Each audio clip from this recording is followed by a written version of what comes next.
Hola, mi nombre es Robert Mackenzie. La semana pasada, Milton Friedman, el distinguido economista, nos llevó a Hong Kong para mostrarnos las ventajas del mercado libre en el que él tiene gran fe. Esta semana Friedman nos llevará a diferentes partes del mundo como India, Japón y Europa, y así ver qué es lo que ocurre cuando el gobierno controla la economía y las actividades de su gente.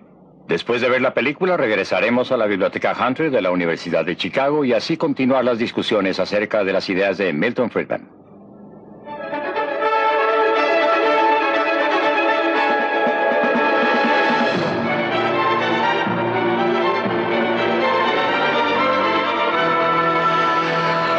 Libre para elegir. Desde el punto de vista de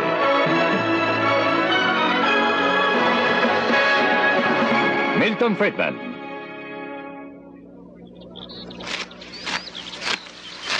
La tiranía del control.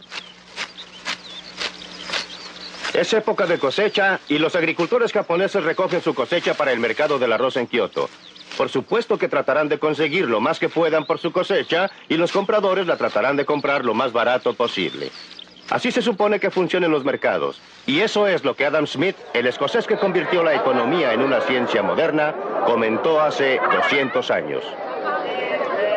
También observó algo más. En cada país, siempre es y siempre debe ser para el interés de la gran masa de gente comprar lo que ellos quieran a los que lo venden más barato. La proposición es tan obvia que parece ridículo molestarse en probarla, y nunca se habría cuestionado si acaso la sofistería interesada de los mercaderes y fabricantes no hubieran confundido al sentido común de la humanidad. Su interés en este respecto está directamente opuesto a aquel de la gran masa de gente.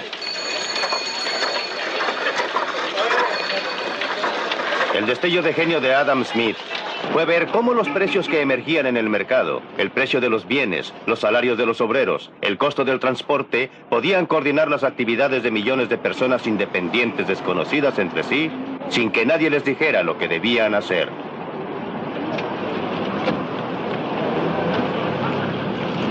Su idea clave fue que el propio interés podía producir una sociedad ordenada que beneficiaba a todos.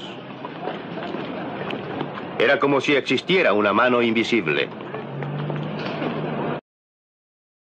La mano invisible es una frase que fue introducida por Adam Smith en su gran libro La riqueza de las naciones, en el que él habló del modo en que individuos que solo pretendían desarrollar sus propios intereses fueron guiados por una mano invisible a promover el bienestar público, lo que no era su intención.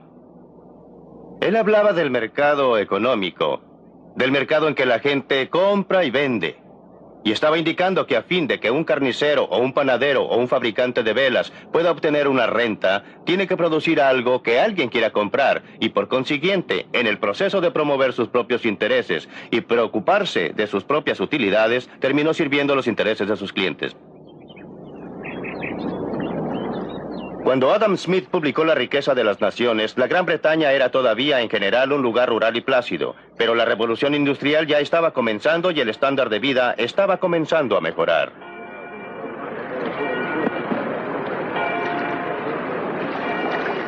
Un obstáculo fue que el comercio con otras naciones todavía estaba fuertemente controlado. Los comerciantes del mercado nacional habían persuadido al gobierno de esa época que impusiera fuertes derechos e impuestos a todas las importaciones extranjeras a fin de garantizarles un mercado protegido.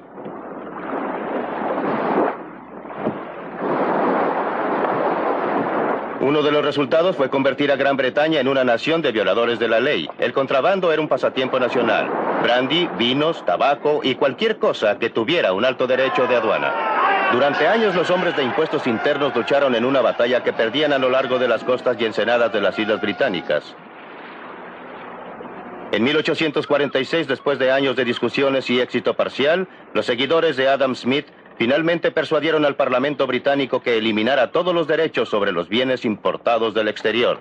Gran Bretaña inició un comercio totalmente libre, dando un impulso adicional al creciente estándar de vida. Lo que ocurrió en Gran Bretaña como una consecuencia de liberar la tremenda fuerza del interés propio, tuvo el efecto inesperado de beneficiar a millones de personas a través de todo el mundo. Y en 1851, la evidencia fue exhibida con orgullo en la gran exposición del Palacio de Cristal.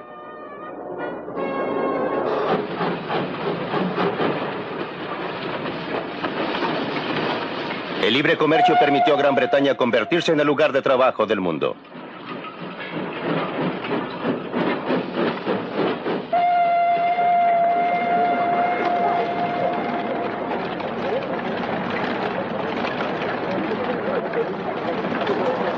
¿Pero fue todo un accidente? No lo creo. Considere lo que ocurrió en 1868 al otro lado del mundo, en el Japón.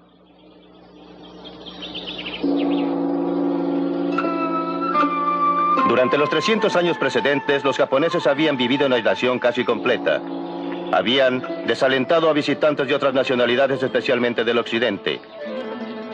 El resultado fue que, por los estándares de occidente, Japón estaba atrasado.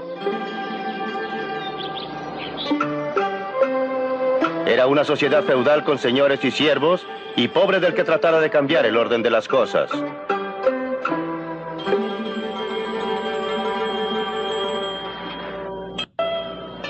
Las mujeres eran ciudadanos de tercera clase. En 1868, una nueva generación de gobernantes decidió que había llegado el momento para que Japón se pusiera en contacto con el mundo exterior. Y con la llegada de los primeros comerciantes extranjeros de Occidente, las cosas comenzaron a cambiar. Los japoneses siguieron las pautas comerciales de los ingleses porque Gran Bretaña era la principal nación del mundo. En esta forma, el comercio libre llegó a Japón. El Japón se convirtió en un imán para las ideas y logros de otras personas. Una de las primeras industrias tradicionales que sintieron el efecto fue la del tejido. De Europa, los japoneses importaron el método Jacquard, una forma de programar un telar para controlar la exactitud del tejido y para estandarizar la producción. Los obreros se adaptaron bien a la nueva atmósfera, lo mismo que sus empleados.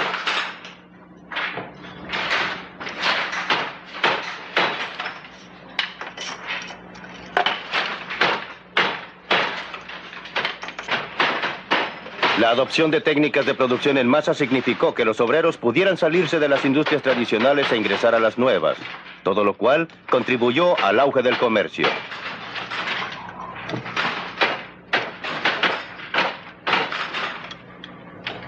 Ninguno de nosotros puede evitar verse afectado por la atmósfera intelectual que respiramos. A mediados del siglo XIX, cuando el Japón terminó con su aislamiento autoimpuesto y entró a la Edad Moderna, nunca se le ocurrió a sus líderes seguir otro curso que aquel de la libre empresa y mercados libres. Esa era la atmósfera intelectual del momento, creada por el éxito de Gran Bretaña al aplicar los principios de Adam Smith. En 1948, cuando la India logró su independencia, sus líderes habían sido todos educados en Gran Bretaña. Se habían sentado a los pies de Harold Lasky y sus asociados en Oxford y Cambridge. Nunca se les ocurrió seguir cualquier otro curso que la planificación central y el control gubernamental. Era la atmósfera intelectual de la época.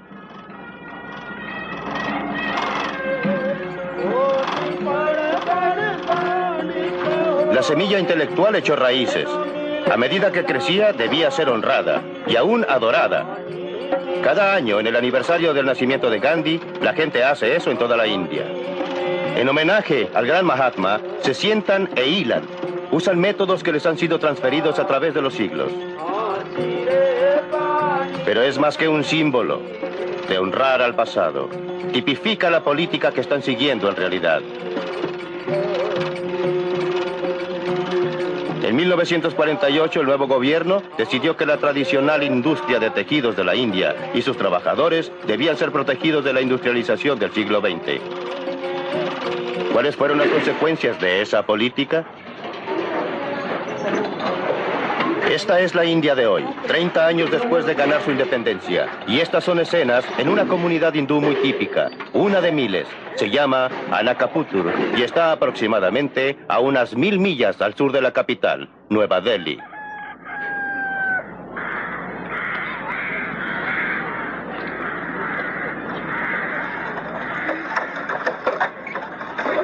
Esta no es la clase de vida que el gobierno tenía la intención de perpetuar.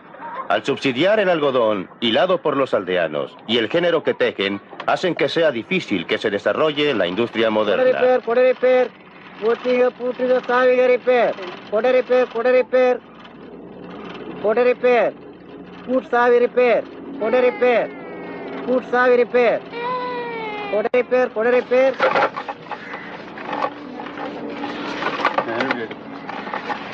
Esto es la clasificación por tamaño.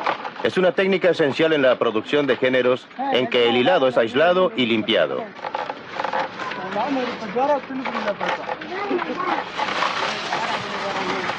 Una máquina moderna podría hacer lo mismo en 1/100 del tiempo. El resultado de la planificación gubernamental para modernizar la industria es que el número de telares manuales aproximadamente se duplicó en los primeros 30 años de la independencia de la India.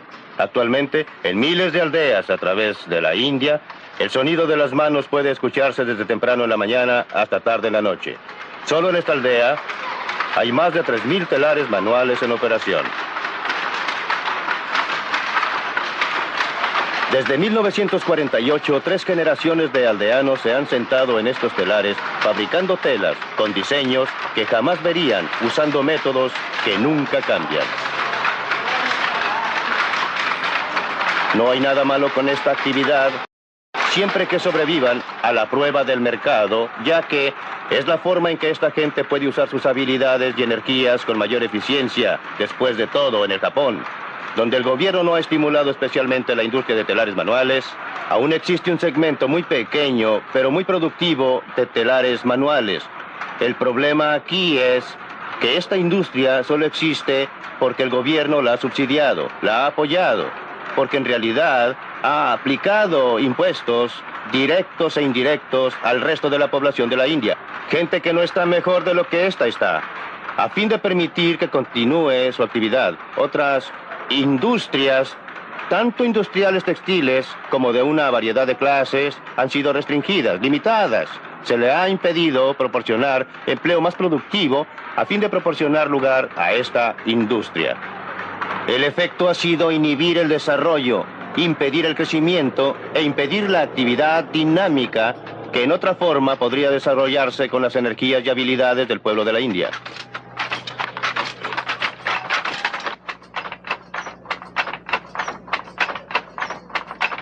Esto parece una fábrica, pero también es el hogar para la gente que trabaja aquí.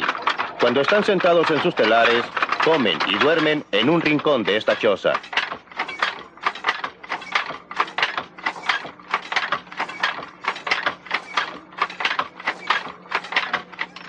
A través del mundo, los gobiernos siempre declaran que están mirando hacia el futuro.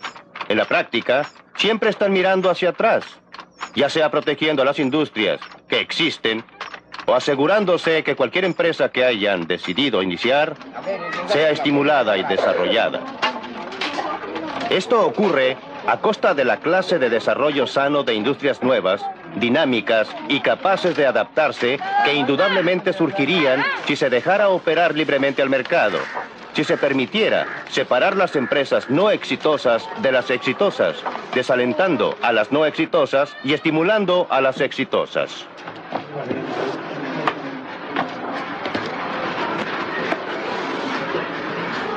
La India tiene un tremendo potencial económico y humano, tanto como Japón tuvo hace un siglo. La tragedia humana es que en la India ese potencial ha sido sofocado por la camisa de fuerza impuesta por un gobierno paternalista que todo lo sabe. La planificación central, en la práctica, ha condenado a las masas de la India a la pobreza y a la miseria.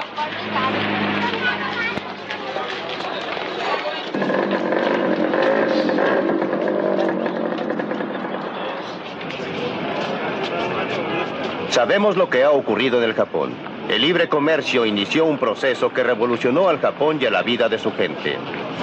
Las mejorías en el bienestar material se desarrollaron conjuntamente con la eliminación de la estructura social rígida de hace un siglo. No es un accidente, como siempre. La libertad económica promueve la libertad humana. Y en el intertanto, ¿qué ha ocurrido en la industria japonesa de tejidos?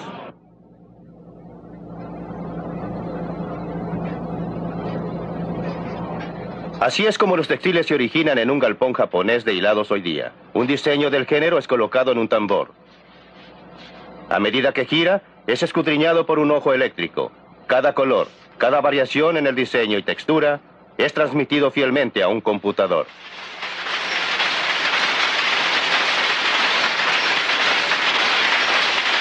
Es todo lo que necesita un telar moderno del Japón.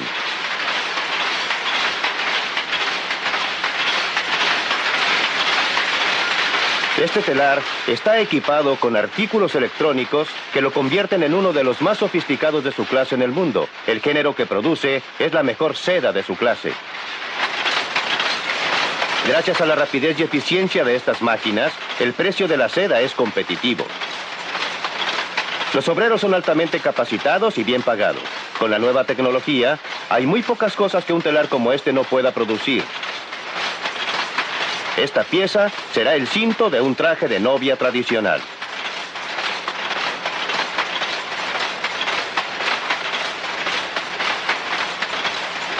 Estos son productos fabricados a máquina, pero por cualquier estándar son muy hermosos.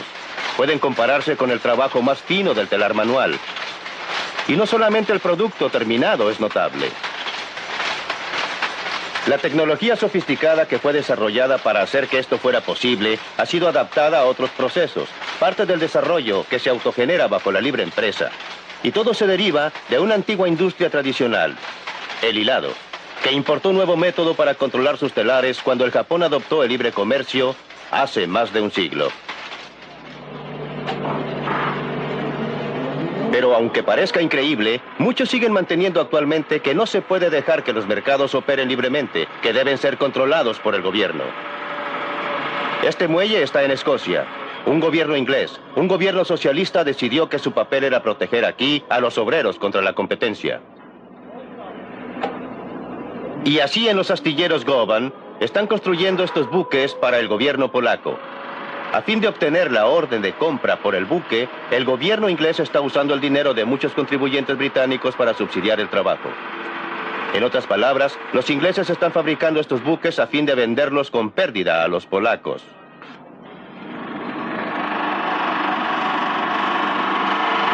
No solo los polacos, sino que también nosotros en América nos beneficiamos con esta clase de filantropía. La industria del acero en los Estados Unidos fabrica un producto fino. Otros países también lo hacen. Y su acero es a menudo más barato, a veces porque sus contribuyentes lo subsidian. Así pues, ¿por qué no podría el consumidor norteamericano comprar acero donde lo pueda obtener más barato, en casa o en el extranjero? La industria norteamericana del acero ha trabajado mucho tratando de persuadirnos que no nos conviene comprar en el mercado barato. Urgieron al gobierno a restringir lo que ellos llaman competencia desleal, aunque por supuesto que reconocen que esto involucra algunos peligros. El dilema de pedir ayuda a nuestro gobierno en este problema de competencia desleal nos preocupa a muchos porque la espada en realidad corta en ambos sentidos. Pero creemos que lo que hemos tratado de hacer es muy diferente a la clase de participación gubernamental directa que ocurre en muchas de las naciones extranjeras a través del mundo, donde los gobiernos proporcionan asistencia financiera directa, ya sea en forma de propiedad o préstamos o subsidios en alguna u otra forma. Lo que hemos tratado de hacer es simplemente obtener que nuestro gobierno haga valer las leyes de los Estados Unidos contra la competencia desleal que siempre ha estado presente en los libros de los Estados Unidos. Hacemos una clara distinción entre eso y, por ejemplo, los varios cientos de millones de dólares que el gobierno francés ha concedido a las industrias francesas del acero, o que British Steel Corporation haya recibido 1,3 billion para inversiones de capital este año. Por eso, mientras nos molesta tener que intervenir con nuestro gobierno en lo que tradicionalmente creemos son prerrogativas de la libre empresa, y lo único que estamos pidiendo es que el gobierno aplique las leyes promulgadas por nuestro Congreso. No estoy muy seguro que en realidad sea muy diferente de pedir a alguien que arreste a alguna persona que cometió un crimen. No creo que se nos pueda acusar de ser reaccionarios si denunciamos a alguien que estaba robando a la policía si fuera una violación de una de las leyes de los Estados Unidos. Creemos que estamos haciendo exactamente lo mismo cuando iniciamos acciones contra productores extranjeros quienes creemos que están violando las leyes de los Estados Unidos.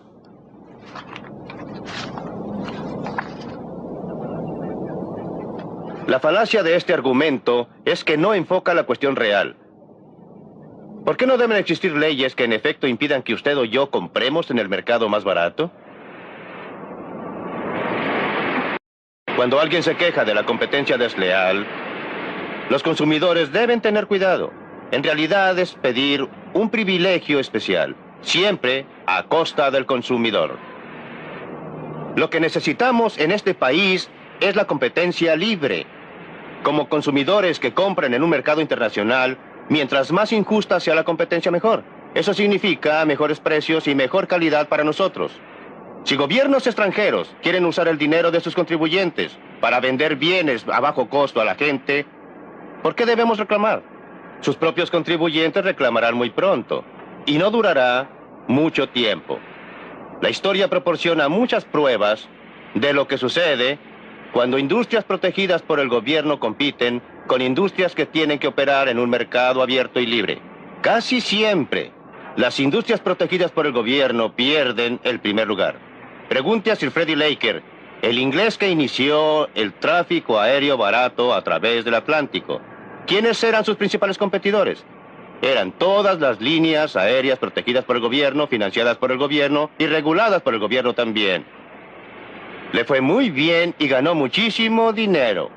Y usted y yo hemos obtenido viajes más baratos a través del Atlántico.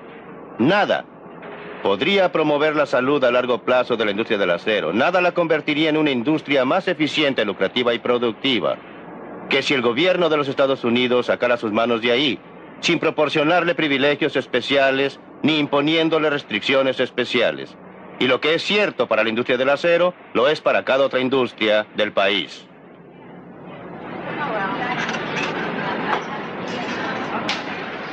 Estas mujeres trabajan en una industria que hasta ahora no ha solicitado protección especial, la industria del silicon chips. Cada uno de estos pequeños cuadrados en este disco es un microcircuito integrado altamente complicado.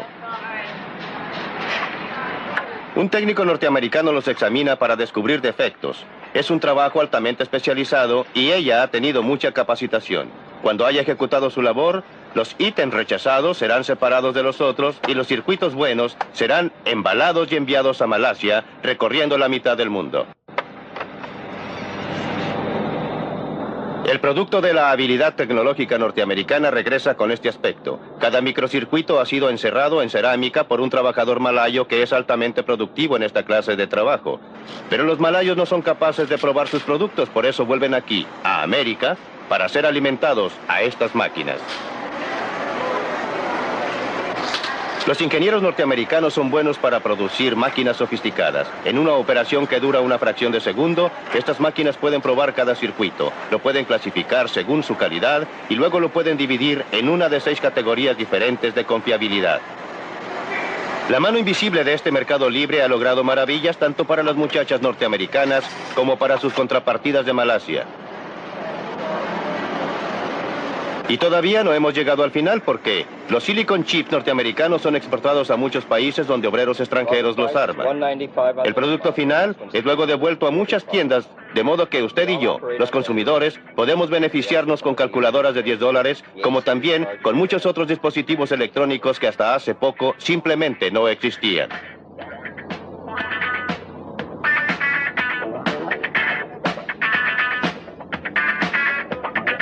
Cuando este equipo de alta fidelidad llegó originalmente al mercado, solo los ricos podrían comprarlo.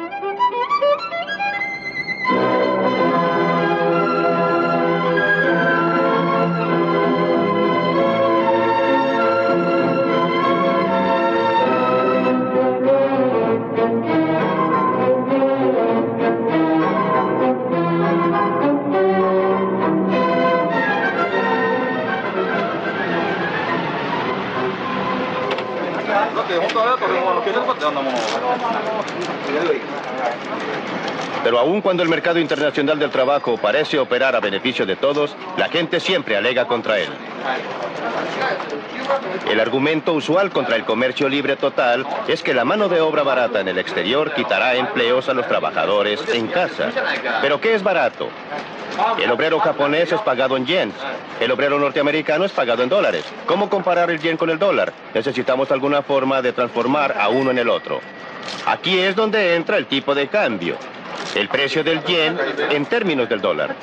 Supongamos que a algún tipo de cambio los bienes japoneses son en general más baratos que los nuestros. Entonces estaremos comprando mucho más al Japón y vendiéndoles poco. ¿Pero qué harán los japoneses con los dólares extra que ganen? No quieren comprar mercaderías norteamericanas. Se supone que todas estas son caras. Quieren comprar mercaderías japonesas, pero para poder hacerlo necesitan yens. Llegarán llamadas de todas partes del mundo a lugares como este, ofreciendo comprar yens con dólares. Pero habrá más ofertas de comprar yens que de venderlos. A fin de tener clientes, aquellos que ofrecen comprar tendrán que elevar el precio. Subirá el precio del yen en términos de dólares. Como usted recuerda, eso ocurrió en 1977 y 1978. A fines de 1978 se requería un 50% más de dólares para comprar una cantidad de yens que un año antes. ¿Pero qué sucede cuando el precio de los yens sube en términos de los dólares? La mano de obra japonesa ya no es tan barata. Los bienes japoneses ya no son tan atractivos para los clientes americanos. Por otra parte, la mano de obra norteamericana ya no es tan cara para los japoneses. Las mercaderías norteamericanas son más atractivas para los japoneses.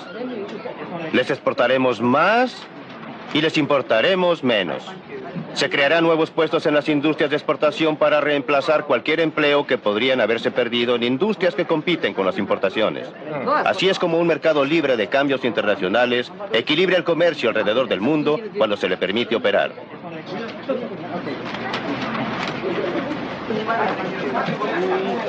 El problema es que cada vez con mayor frecuencia no se permite operar a un mercado libre. Por motivos que parecen ser razonables, si usted no los examina cuidadosamente, los gobiernos insisten en interferir, pero cuando lo hacen, no es posible ocultar los efectos dañinos por mucho tiempo. El motivo principal por qué el yen japonés subió tanto en su precio en esos años del 77 y 78 fue porque el gobierno japonés había estado tratando de impedir que el precio del yen subiera. En el proceso, se permitió que los que podían haber sido disturbios menores se acumularan hasta formar una importante brecha en el comercio. Como resultado, cuando finalmente se permitió operar a las fuerzas del mercado, lo que debe ocurrir más tarde o más temprano, se necesitó un cambio importante en el tipo de cambio del yen para que todo volviera a la normalidad. ¿Por qué no aprenden los gobiernos? Porque los gobiernos nunca aprenden, solo aprende la gente. Y la gente que aprende hoy día puede no ser la gente que estará a cargo de la política económica mañana. Cuando usted contemple esto, usted puede convenir conmigo que lo que necesitamos son restricciones constitucionales sobre el poder del gobierno para interferir en los mercados libres, en cambios internacionales, en comercio internacional, en muchos otros aspectos de nuestras vidas. Libre para elegir. Esta película me ha puesto nervioso. Existen consideraciones políticas, sociales y éticas que desgraciadamente no se reflejan en la filosofía económica expresada. Existe un sentimiento penetrante en esto de que el trabajador individual debe ser sacrificado para el bien general de toda la sociedad. Y yo no veo cómo se pueda sacrificar el bien general de los individuos para la sociedad, ya que la sociedad solo consiste en esos millones y millones de individuos agrupados.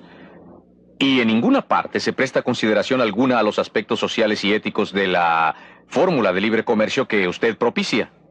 Obtengamos otros puntos de vista del grupo. ¿Cuál es su reacción, Dan Ransfield, como hombre de negocios, a la idea expresada por Milton Friedman de que Norteamérica debe comprar en los mercados más baratos, los bienes más baratos, sin protegerse contra estos? Juré que jamás trataría de defender a Milton Friedman y no lo haré.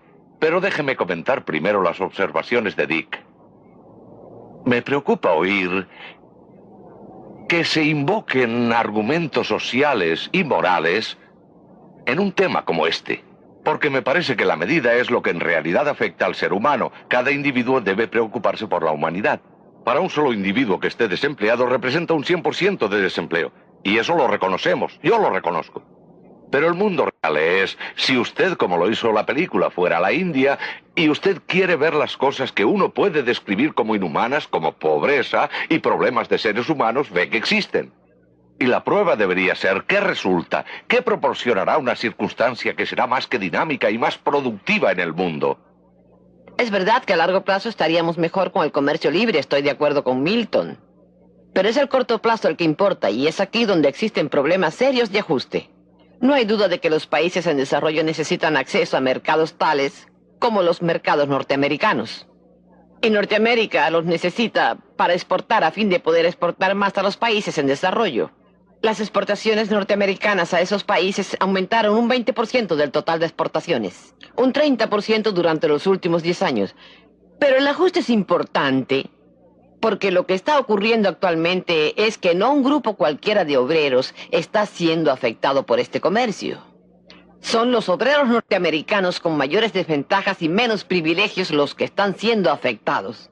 Y generalmente son mujeres, miembros de las minorías, que trabajan en vestuario y en la electrónica. Y creo que el ajuste consiste en acción tanto del país en desarrollo como del país desarrollado. Por ahora, consideremos el aspecto norteamericano. Por la parte norteamericana, los sindicatos y la industria deben dejar de discutir respecto a asuntos morales y deben organizarse. No puedo estar más de acuerdo con Helen. Creo que aquí está involucrado un problema muy válido de distribución de renta. Por cierto que la sociedad está mejor y los consumidores están mejor como resultado de importaciones más baratas y los apoyo, y aquí estoy totalmente de acuerdo con Milton. Pero si la incidencia del ajuste afecta a grupos desposeídos, entonces usted querría hacer algo al respecto, si esto realmente se convierte en un asunto ético. Pero la otra cosa que creo que Milton propone, con la cual estoy absolutamente en desacuerdo, es, suponga que los gobiernos extranjeros en realidad subsidien y promuevan activamente las exportaciones. Para usted, ¿se echaría usted para atrás simplemente y solo diría, vamos a estar mejor como resultado de esto? Yo no creo que esto considere el hecho de que todo el sistema internacional pueda quebrarse como resultado de lo que la gente considera como competencia desleal que emerge en economías pluralistas. Y creo que esto es lo que en realidad ustedes están comenzando a ver. Así pues, necesitamos algunas sanciones. Quiero decir, puedo recibir propiedad robada y estoy mejor. Por supuesto que estoy mejor. Pero si como resultado de esto estimulo el robo, creo que pocas personas estarían de acuerdo de que esto es algo de lo que uno en realidad querría preocuparse. Antes de dar la palabra a Friedman, ¿una reacción a los comentarios? Sí, en realidad para Don y para Helen. Don, usted eligió dejar de lado, o usted parece haber elegido dejar de lado las consideraciones sociales y éticas. Y en absoluto, lo que dije fue, hay que colocar el asunto en una balanza, que existen consideraciones sociales y éticas con y sin un mercado libre. Y la tendencia es que la gente solo invoque la moralidad por su parte y no reconozca que hay problemas de seres humanos en este mundo que van a suceder en cada caso. Y la medida o la prueba deben ser qué ocurre en realidad allá afuera y entonces estudiar esa cuestión. Creo que debe usted también considerar el aspecto social de esta situación. El comentario de Helen, lo del desplazamiento. Ahora tengo una pregunta para Milton en este momento. ¿Cuánto tiempo asigna usted como horario para el desplazamiento de esta gente, de estos obreros? ¿5 años? ¿10 años? ¿Una generación? ¿Cuánto tiempo demorará antes de que la sociedad en general se equilibre y el individuo, el ser humano, ya no sufra más? Déjeme considerar su última pregunta primero y luego pasar a su pregunta más chica. Siempre he estado a favor de reducir gradualmente los aranceles a través de un periodo de 5 años. Una reducción de un 20% anual durante 5 años para darle tiempo a la gente a ajustarse. Ahora, con respecto a su asunto fundamental. Creí que había oído todas las objeciones imaginables a mis puntos de vista. Pero usted es el primero que me ha acusado de colocar los intereses conjuntos de la sociedad sobre los intereses de los individuos. Si existe un elemento en mi filosofía social, en mi filosofía ética que sea predominante, es que la unidad definitiva es el ser humano, el individuo, y que la sociedad es un medio por el cual logramos nuestros objetivos conjuntamente. Alegaría que todos los puntos sociales y morales están de parte del libre comercio y que usted, y la gente como usted, que introduce el proteccionismo, es la que está violando asuntos fundamentales, sociales y morales. Dígame, ¿qué sindicato representa a los empleados que fueron desplazados porque Los altos aranceles reducen las exportaciones de este país. Porque los aranceles altos hacen que el acero, por ejemplo, u otras mercaderías sean más caras y como resultado, aquellas industrias que usan acero tendrán que cobrar precios más altos. Tendrán menos empleados. Las industrias de exportación se desarrollarían para equilibrar las importaciones. ¿Qué sindicato le representa? ¿Qué punto moral de vista tiene usted respecto a sus intereses? Bueno, señor, pero es que usted no ha contestado mi pregunta básica.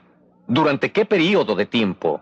¿En qué marcos? ¿5 años? ¿10 años? ¿Una generación? Dije 5 ¿No ha contestado años. mi pregunta? 5 años. Milton, usted dice, sin embargo, que los aranceles deben eliminarse gradualmente durante 5 años sin importar la acción de otros países. ¿No es una especie de negociación o algo distinto? Sin importar las acciones de otros países, hasta ahora obviamente preferiría que los otros países redujeran sus aranceles. Pero si no se mueven, debe moverse Norteamérica. Definitivamente. ¿Está de acuerdo con esto, Dan Ransfeld?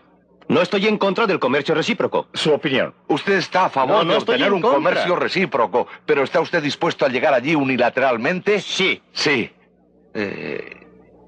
Me parece que probablemente vale la pena moverse en esa dirección. No sé dónde me detendría. Yo no... Es un programa quinquenal, ¿lo acepta? Me parece que se obtiene acción hasta el punto que usted está haciendo algo que tiene sentido para los seres humanos. Presumiblemente eso podría ser persuasivo para otros. Presumiblemente existiría una secuencia lógica en que otros países comenzarían a notar que esto tiene un cierto grado de validez mundial. ¿Ocurrirá esto, Helen?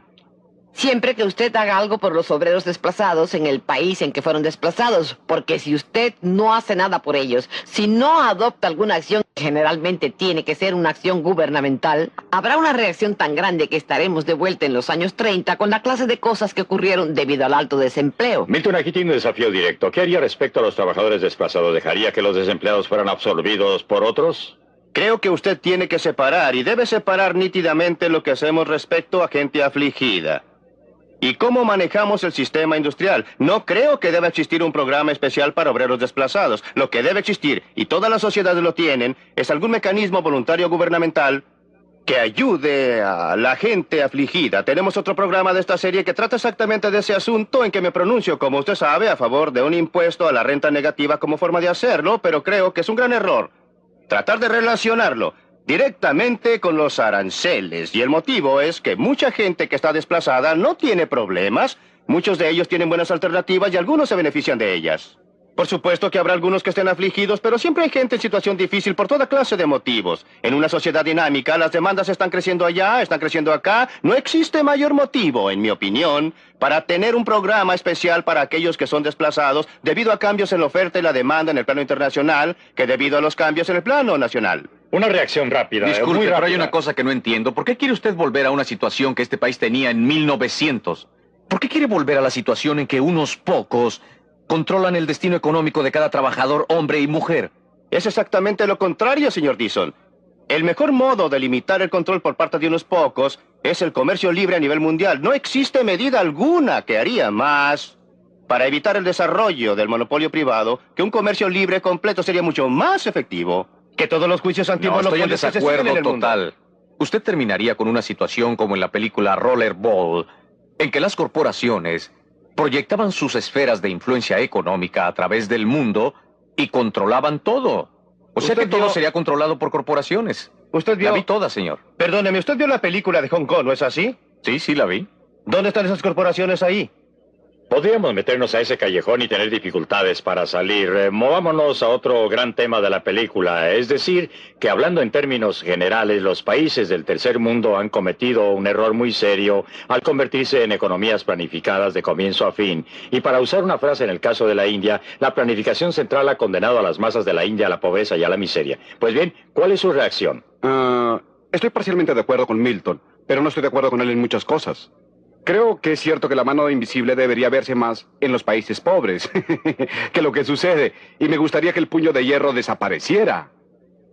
Desgraciadamente, sucede lo contrario. Por otra parte, creo que no puede alegarse que el laissez-faire sea la respuesta, ni que sea una condición suficiente y necesaria para el desarrollo. Déjenme referirme a los ejemplos de Milton. Y ustedes saben, al Japón. El Japón es un ejemplo de primera clase, en realidad donde la mano visible es invisible para todos los que están fuera del Japón. pero está escrito en la pared en caracteres grandes para los japoneses. El gobierno del Japón, justo desde la restauración importante, se ha interesado muy activamente en el desarrollo del país. Ha restaurado la tecnología y las importaciones. Aún hoy, el gobierno y las empresas tienen una fuerte relación simbiótica.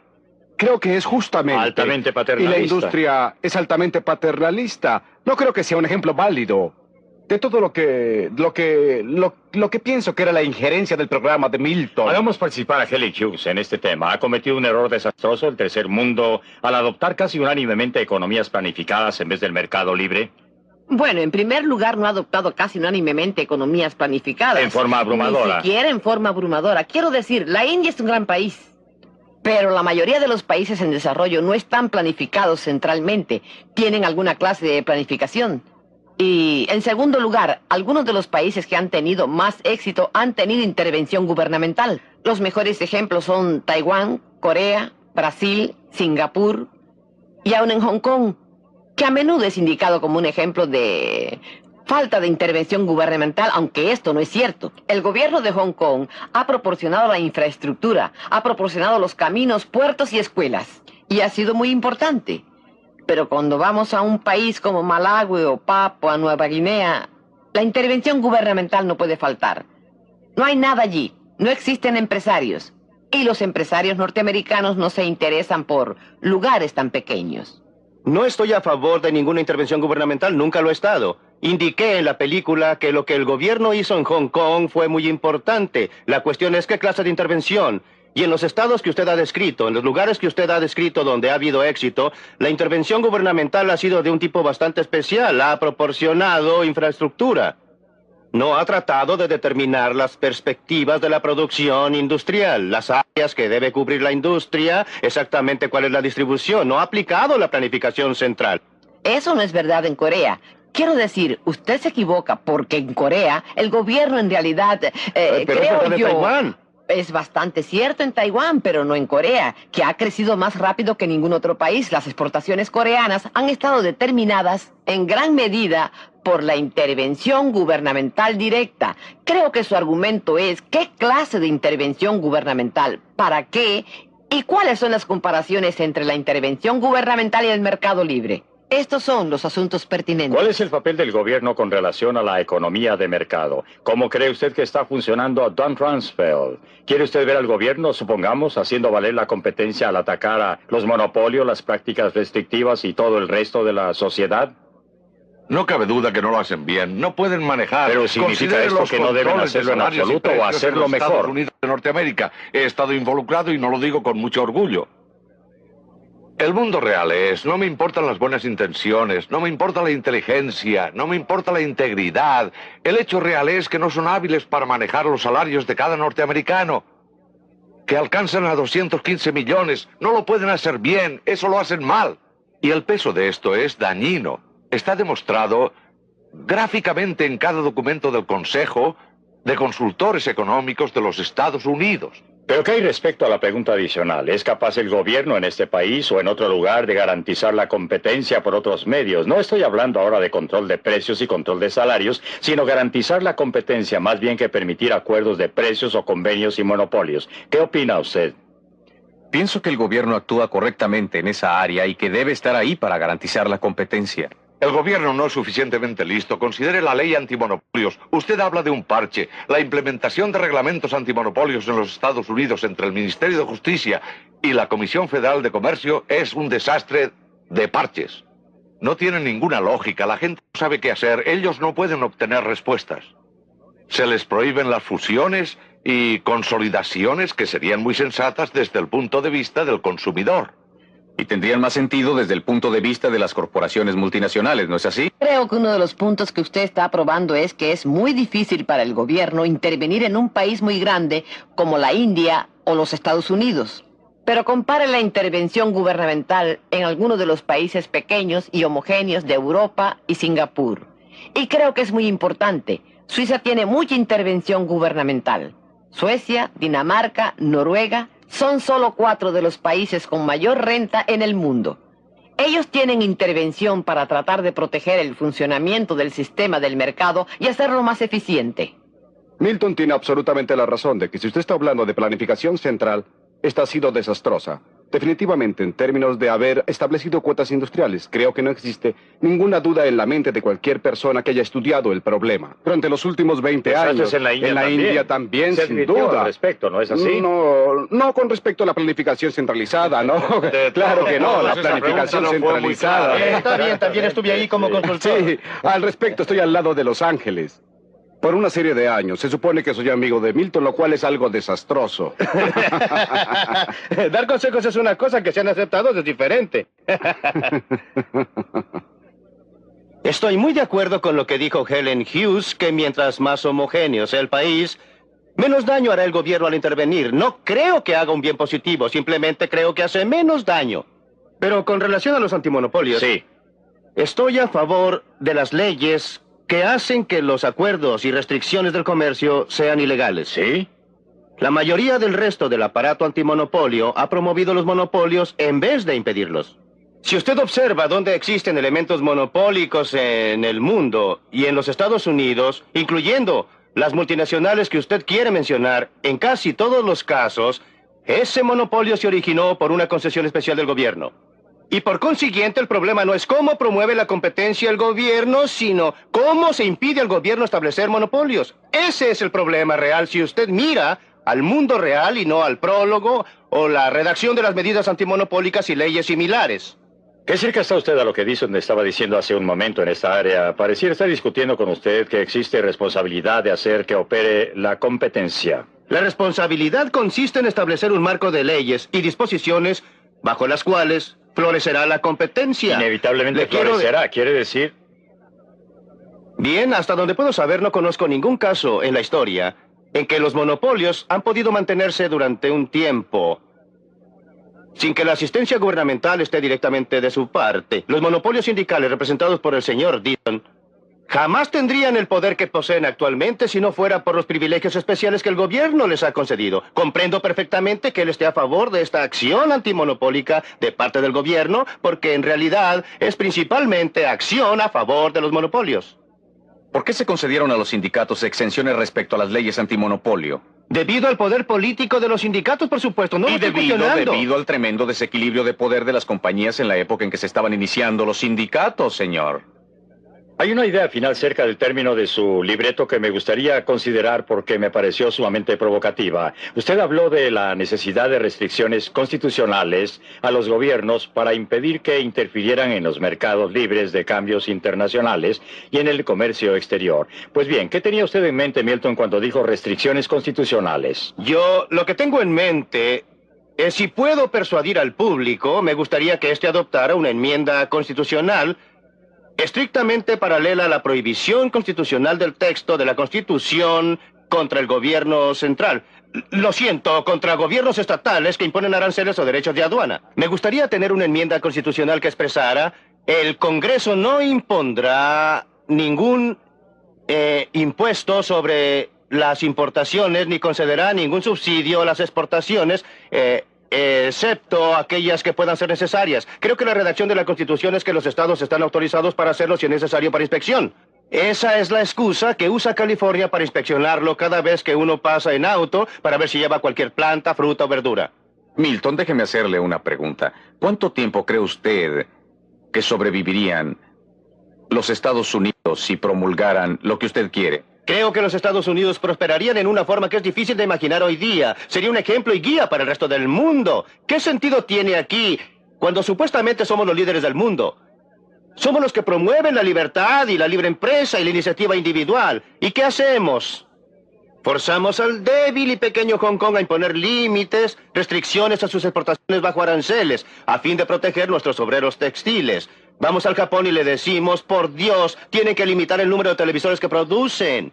En vez de hacerlo, deberíamos estar dando un ejemplo al mundo, y si damos al mundo un ejemplo similar al que dio la Gran Bretaña al mundo en el siglo XIX, sería tremendo. Tendría un impacto tremendo, fortalecería nuestra posición moral en el mundo, fortalecería nuestra posición ética en el mundo. En vez de dar dinero a los países subdesarrollados para producir productos que luego nos negamos a comprar y no les dejamos exportar a nosotros, estaríamos diciendo al resto del mundo: Si usted produce algo y si usted puede producir algo y tener un mercado aquí, venga, estaremos encantados de comprarlo y produciremos cosas que ustedes puedan comprar. Esa es la clase de esquema que me gustaría que los Estados Unidos establecieran. ¿Están de acuerdo sus socios con eso? Jamás. Es un... Jamás es una palabra larga, señor. Sí, tiene Y razón. usted debe saber Y uno distinguir nunca debe entre- decir jamás. No, los funcionarios de su sindicato no lo aceptarían. No estoy seguro mis socios respecto no, a sus mis socios. socios tampoco lo aceptarían. No puedo concebir que los Estados Unidos se establezcan como una meta para el resto del mundo. No es una meta. No existiría absolutamente nada que exigiera u obligara a cualquier otro país a promulgar cualquier convenio recíproco relativo a aranceles. Cierto. Y hasta el momento en que logren efectuar dumping en los Estados Unidos, y uso dumping en el sentido más amplio de la palabra, respecto a cualquier y todos los productos, ya sea subsidiado por el gobierno, por un gobierno extranjero, ya sea puesto allí debido a las instalaciones de fabricación de una corporación multinacional en un país extranjero, hasta que hayan logrado dejarnos absolutamente secos. ¿Drenándonos qué? Todos los bienes, señor. ¿Cómo? ¿Qué Bueno. harían con los dólares que obtengan? Pues lo comprarían todo, como lo están haciendo ahora. Si compraran totalmente. Las mejores tierras te la habrán Claro, dado. ampliemos esto. Claro, sí. Respecto a este mismo argumento, un argumento de enmienda constitucional, nuestro amigo sindical nos ha informado que él no lo puede vender y no va a hacerlo. ¿Lo compraría el comercio? Oh, no, ellos, hablando... Hablando de vender... No estoy diciendo si lo aceptaría, no, el comercio ayudaría. No, cuando yo no hablo como un hombre de negocio, sino como un ex empleado gubernamental, cuando se presentaban proposiciones similares a esta, pues una de las cosas que la gente observa es que el gobierno, los comerciantes y trabajadores llegan al unísono diciendo ¡horror, horrores! ¡Está cayendo el cielo! Existen intereses comunes y la gente se acostumbra a lo que existe. Se ponen terriblemente conservadoras, saben operar el sistema en su forma actual, especialmente los grandes sindicatos y las grandes empresas. Y están muy satisfechas con esto. Pueden manejarlo bastante bien y cada vez que usted trata de aclarar cualquier clase de reglamento o restricción o intrusión del gobierno, filosóficamente lo apoyan, pero en el mundo práctico no quieren que usted cambie el ejercicio. Ya saben cómo manejar esto. ¿Para qué cambiarlo entonces y hacerlo más complicado? No, creo que usted obtendría una reacción como la que obtuvo de la compañía siderúrgica en televisión. ¿Y cuál sería la reacción internacional, según usted como economista internacional, suponiendo que Milton obtuviera su enmienda constitucional que tendría ese efecto? ¿Cómo reaccionarían a ella los otros países? Creo que el ejemplo fundamental de Milton de por qué no ser como Inglaterra en el siglo XIX está equivocado. Gran Bretaña en el siglo XIX era el país industrializado. Estaba muy adelantado Muchas respecto a décadas. los otros. Adelantado en muchas décadas con respecto a todos los otros. Y estaba obteniendo utilidades mayores, una renta económica superior en su producción. Y lo estaba haciendo a un costo muy grande para los obreros de Gran Bretaña. Los obreros de Gran Bretaña fueron grandemente explotados bajo esas circunstancias y no queremos volver a eso. La situación internacional es mucho más compleja. Y los países, hay países con distintos niveles de desarrollo, países con sistemas sociales diferentes y países con objetivos sociales diferentes. Y por eso creo que la solución está mal fundada y es milenaria, es utópica. Creo que tenemos que considerar un proceso mucho más realista de discusiones, negociación, como ha ocurrido para llegar a donde vamos, sin dañar a la gente que paga por el ajuste, que básicamente son los obreros, no los economistas. ¿Puedo hacer un breve comentario? Sí. Me preocupa la discusión debido a la complejidad de las relaciones internacionales, que deben ser planificadas y administradas. Por definición, no somos capaces de administrar la economía mundial. En cada caso en que lo hemos tratado de hacer, las cosas no han resultado como se planeaban. Ni por un momento me disculpo por ser milenario, porque creo que a menos que sepamos a dónde nos queremos dirigir, los tímidos pasos que demos en esa dirección irán en dirección equivocada. Para ir en dirección correcta, debemos tener un objetivo, pero quiero estar seguro de registrar una muy fuerte objeción a la declaración hecha por Helen Hughes respecto a Inglaterra del siglo XIX. Creo que está simplemente equivocada. Los obreros no eran explotados. Los estudios que se han efectuado recientemente han demostrado una y otra vez que el siglo XIX fue un periodo en que el trabajador inglés común experimentó un alza muy sustancial y muy rápida en su estándar de vida. Inglaterra no estaba sola. Japón tuvo un comercio totalmente libre durante 30 años hasta la restauración importante. Japón no lo ha tenido en años recientes. Japón no es un ejemplo que yo citaría en los años más recientes, pero en sus primeros años un comercio completamente libre. Por eso no creo que Inglaterra estuviera sola. Respecto a sus políticas. A sus posibilidades, no es políticamente factible. ¿Por qué? Porque es solo para el interés general y no beneficia a nadie en particular. Cada uno de nosotros, fundamentalmente, se preocupa más de su papel como productor de un producto que como consumidor de 1001 productos. Los beneficios de un arancel son visibles.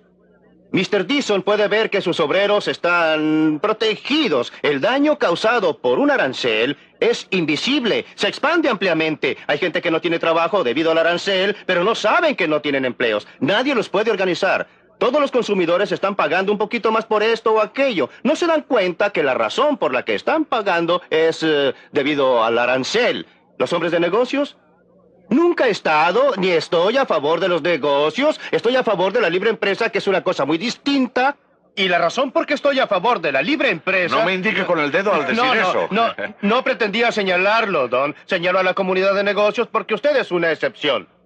Porque... Pero aceptó que existía una alianza tácita, porque de ese modo le impide lograr su propósito, ¿no? Sí, indudablemente existe la alianza. En mi opinión, el argumento más fuerte a favor de la libre empresa es que impide que una persona tenga demasiado poder, sin importar que sea funcionario gubernamental, ejecutivo de un sindicato o un ejecutivo de negocios. Los fuerza a soportar y a callarse, ya sea que tengan que entregar los bienes, producir algo que la gente está dispuesta a pagar o tienen que dedicarse a un negocio diferente.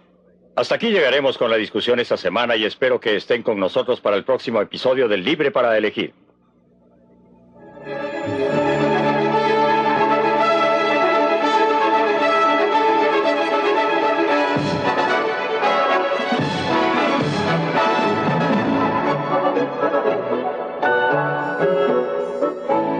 Hace 50 años la peor depresión económica cambió el curso de la historia.